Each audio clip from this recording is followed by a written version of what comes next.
एक पक्षी था, एक मंदिर के बाहर वृक्ष पर घोंसले में रहता था और मंदिर के ठीक सामने समुद्र नारायण भगवान थे। तो जो पक्षी था वो अपने सुंदर उसमें घोंसले में कुछ उसके छोटे छोटे अंडे थे, जाता था कहीं भोजन करने, भोजन दाना चुगने आदि करके लाता था, ऐसे उसका जीवन चलता था। या फिर मंदिर में हवन आदि होते थे तो उन्हीं की सामग्री खा करके अपना गुजर बसर करता था। पर वो मंदिर में ही उसका जन्म से लेकर के अभी तक पूरा जीवन, और उसके बालकों का भी जो अंडे में आए हैं वो सब भी वहीं मंदिर परिसर में ही रहे।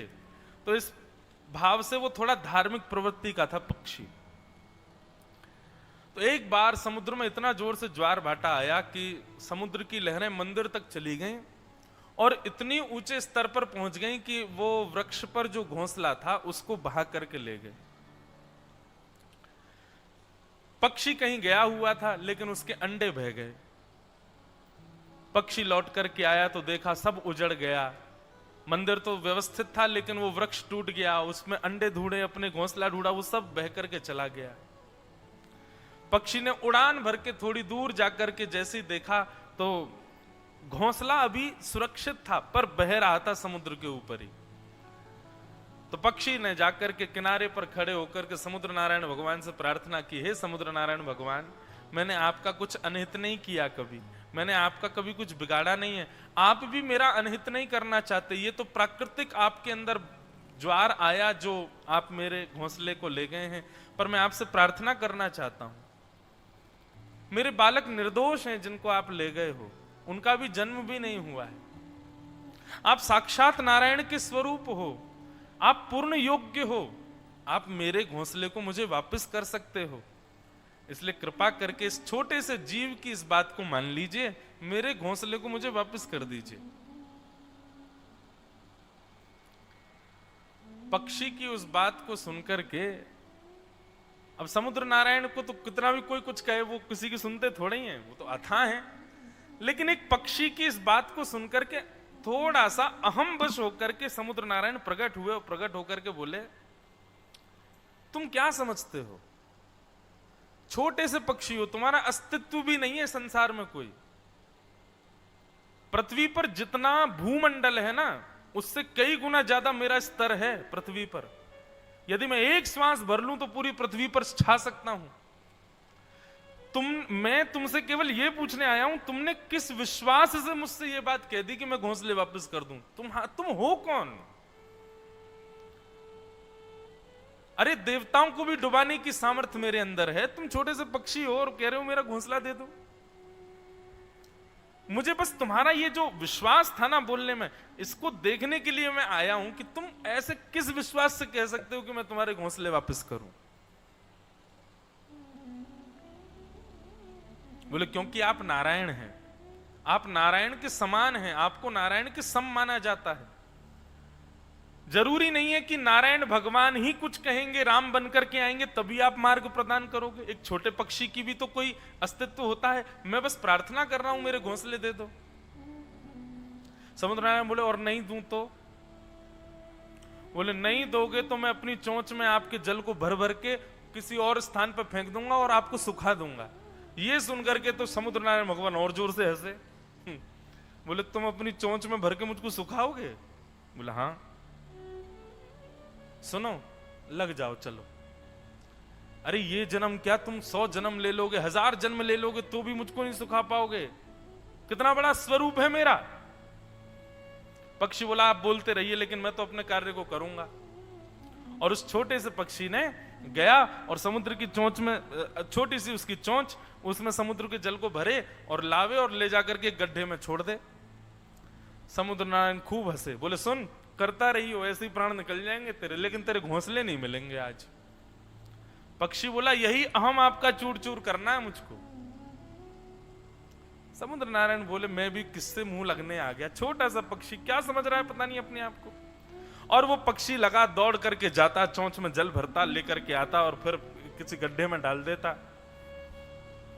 एक दिन, 2 दिन, 1 हफ्ते, 2 हफ्ते, 1 महीना बीत गया, वो यही करता रहता था, बस चोंच में जल भरता और कहीं और फेंक देता। सूख करके उसकी स्थिति ऐसी हो गई, अब बस मरने वाला है, परंतु उसने छोड़ी नहीं, हार नहीं मानी। उस पक्षी को जब देखा तो उस पक्षी के प्रजाति के पक्षियों में यह बात फैल गई कि भाई देखो, असंभव कार्य है, लेकिन फिर भी उसका विश्वास देखो, पिछले 1.5 महीने से लगा है, वो रोज अपनी चोंच में भरता है और लाकर के जल फेंक देता है कोने। देखो, समुद्र को हम सुखा तो नहीं सकते, लेकिन अपने उस पक्षी की हम सहायता तो कर सकते हैं। और जिस प्रजाति का वो पक्षी था, उस प्रजाति के पूरे विश्व के जितने पक्षी थे सब एकत्रित हो गए और सब एक साथ लगे महाराज चोंच में भरें जल और ले जाकर के फेंकें। अब चाहे कितने इकट्ठे हो जाओ, समुद्र तो फिर भी नहीं सूखना। उन पक्षियों को देख करके दूसरी प्रजाति के पक्षियों ने देखा कि भाई प्रजाति भले ही हमारी अलग है, लेकिन है तो हम सब पक्षी, हम इसकी सहायता नहीं कर सकते। तो वो पक्षी भी उसके साथ लग गए। तो अन्य अन्य प्रजाति के तोता भी, कबूतर भी, बड़े बड़े नार वाले पक्षी भी, विदेशी पक्षी भी, विशाल पक्षी भी, धीरे धीरे करके सारे पक्षी एकजुट हो गए और सब समुद्र को सुखाने। समुद्र तब भी हंस रहे हैं, बोले पूरे विश्व के पक्षी लग जाओ तो भी नहीं सुखा पाओगे मुझे। स्थिति ये हो गई कि किनारे पर जहां लहरें आती हैं वहां से लेकर के और किलोमीटरों अंदर तक केवल पक्षी पक्षी पक्षी पक्षी सब अपनी चोंच में जल भरें और ले जाकर के एक सरोवर में फेंक दें। समुद्र को सुखाने की सामर्थ्य किसी में नहीं है, परंतु जब इतनी बड़ी प्रलय, इतना बड़ा प्रकल्प कहीं चल रहा था, नारद जी महाराज ऊपर विचरण कर रहे थे, तभी नारद जी ने आकाश से देखा, बोले इतने पक्षी ये सब कर क्या रहे हैं, पूरे विश्व भर में पक्षी है ही नहीं, बस एक ही जगह सारे पक्षी आ गए। नीचे जाकर के देखा तो सारे पक्षी चोंच में भर भर के समुद्र जल फेंक रहे हैं। बोले ये क्या कर रहे हैं, ये क्या पागलपन है, समुद्र को कहां मुंह में भर भर के कहां ले जा रहे हैं। किसी एक से पूछा तो उसने पूरा वृत्तांत बताया। बोले हमारे एक छोटे पक्षी ने संकल्प लिया है कि वो समुद्र के अहंकार को दूर करेगा। ठीक है, उसके घोंसले वापस ना मिले, लेकिन समुद्र का अहंकार दूर होना चाहिए। ये छोटे बड़े का भेद आया कैसे इसमें? इसलिए हम सब पक्षी लगे, भले ही हम अपने प्राण त्याग देंगे, लेकिन इस समुद्र को हम कुछ तो कम करेंगे, चाहे 1% कम हो। नारद जी बोले तुम जानते हो, तुम चाहे लगे रहो फिर भी 1% कम नहीं होगा, वो अनंत है। बोले यहां बैठे बैठे आराम कर रहे हो, वहां देखो तुम्हारी पूरी प्रजाति के ऊपर संकट आया है। गरुण जी महाराज बोले क्या हो गया? तब नारद जी ने पूरा वृत्तांत बताया। बोले तो ये लोग पागल हैं, क्या कर क्या रहे हैं, समुद्र कैसे सूख जाएगा? बोले जिनको तुम अपनी कमर पर बिठा करके चलते हो, कर्तुम अन्यथा कर्तुम समर्थ ईश्वर, वो सब करने में समर्थ है। मैं ये नहीं कह रहा कि समुद्र को सुखा दिया जाए, पर समुद्र को यह बता भी तो दिया। हम अब तुम भी सुन के आश्चर्य कर रहे हो, मैं भी सुन के आश्चर्य कर रहा हूं, जिसको भी बताओ वो आश्चर्य करता है, समुद्र कैसे सूख सकता है। इसी आश्चर्य की वजह से समुद्र को अभिमान है कि वो कभी सूख नहीं सकता, लेकिन ठाकुर जी चाहे तो हो सकता है। हम ये नहीं कह रहे कि सुखा दो, लेकिन उसको बता तो दो कि हां कि तू भी सूख सकता है, उसका अहम नष्ट हो जाए। गरुण जी और नारद जी दोनों भगवान के पास गए। शंख चक्र गदा पद्मधारी श्रीमन नारायण शांति से विराज रहे थे। नारद जी ने जाकर के पूरा बात बताई और कहा भगवान, हम ये नहीं कह रहे कि आप समुद्र को सुखा दीजिए, पर अपने किसी भाव से उसको एक संकेत तो दीजिए कि उसको ये अहंकार ना रहे कभी कि वो सूख नहीं सकता। भगवान बोले ठीक है, आप दोनों की बात उचित है, और एक पक्षी की लगन, इन सब पक्षियों की लगन और इनका कर्तव्य देख करके मेरा भी मन हो रहा है कि मैं कुछ तो करूं। नारद जी बोले निश्चित करो भगवान, हम देखना चाह रहे हैं, समुद्र का भी तो मान मर्दन हो। भगवान बोले रुको। तुरंत अपने सुदर्शन चक्र को भगवान ने आकाश में आवाहित किया और सुदर्शन चक्र को कहा कि सूर्य के तेज को भी अपने ऊपर लज्जा हो जाए, इतने तेजों में होकर के जाओ और जाकर के संपूर्ण समुद्र को सुखा दो। महाराज, एक सूर्य का तेज हम सहन नहीं कर सकते, ऐसे करोड़ों सूर्यों का तेज एक सुदर्शन चक्र में प्रकट हो गया। और वह सुदर्शन चक्र अपनी द्रुत गति से वैकुंठ लोक से निकल करके आया और जैसे ही भूमि की ओर आने लगा, भूमि के स्तर पर जैसे ही प्रवेश किया, एक तो उनके घूमने का वेग और ऊपर से उनसे निकलने वाली उष्णता, 100 वर्षों में जितना समुद्र भाप बनकर के उठता है उतना प्रति सेकंड में बनकर के उड़ने लगा आकाश में। और देखते ही देखते देखते ही किनारों से समुद्र की लहरें भीतर आने लगी, सिमटने लगा, समुद्र पूरा सूखने लगा, बंचर जीव मरने लगे, उष्णता के कारण पूरा पानी धधकने लगा और देखते ही देखते समुद्र नष्ट की ओर जाने लगा। जैसे ही समुद्र का यह भाव हुआ, बस चंद सेकंडों में समुद्र आधे से ज्यादा सूख गया। एक आध मिनट और सुदर्शन जी चलते रहे तो खत्म ही हो जाएगा।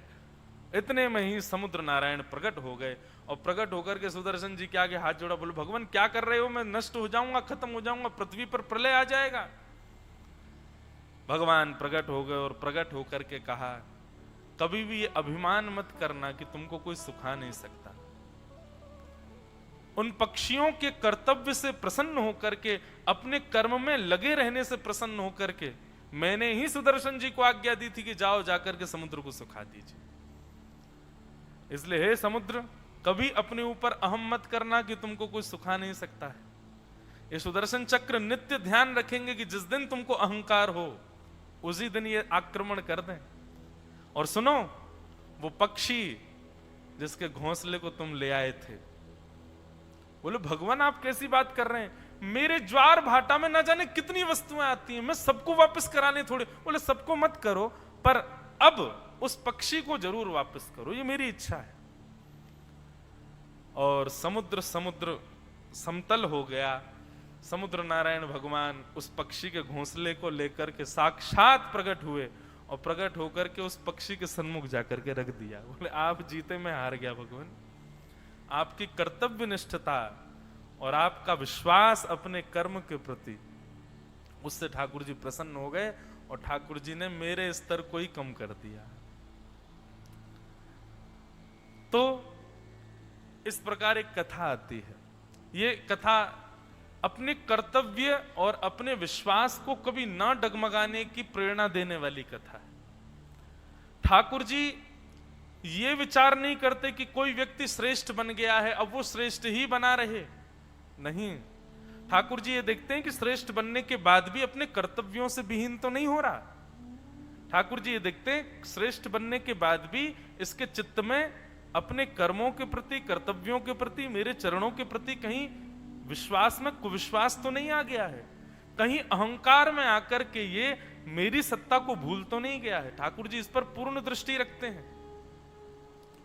इसलिए भैया संसार में कुछ भी बन जाओ, पर सदैव याद रखना एक दिन थोड़े तो फिसलोगे, और ये फिसलना सबके जीवन में होता है।